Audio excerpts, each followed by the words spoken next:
Welcome back, everybody. Today, I'm going to teach you how to add images side by side in Notion. This is a great way to create visual comparisons, build photo galleries, or simply make your pages look more organized and professional.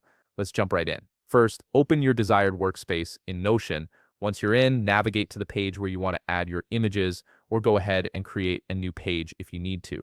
This gives you a clean slate to work with and ensures your images will be exactly where you want them.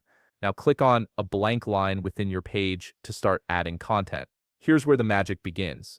Type /image and press enter.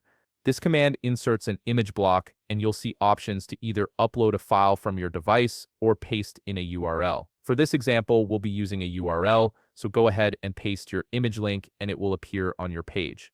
Next, you'll want to add a second image. Simply repeat the same process.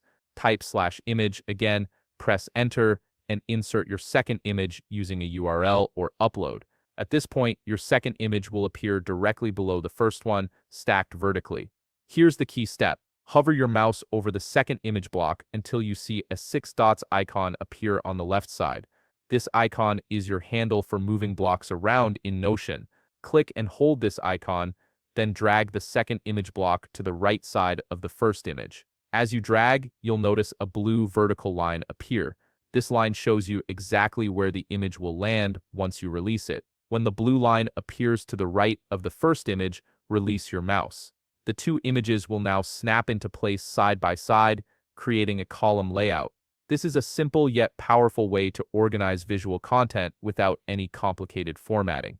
If you want to adjust the size of each image, just drag the edges of the image blocks or use the space divider between them to resize and balance their width. This gives you full control over how your images are displayed. And if you want to add even more images side by side, just keep repeating the drag step to place additional images in the same row. Thanks for watching.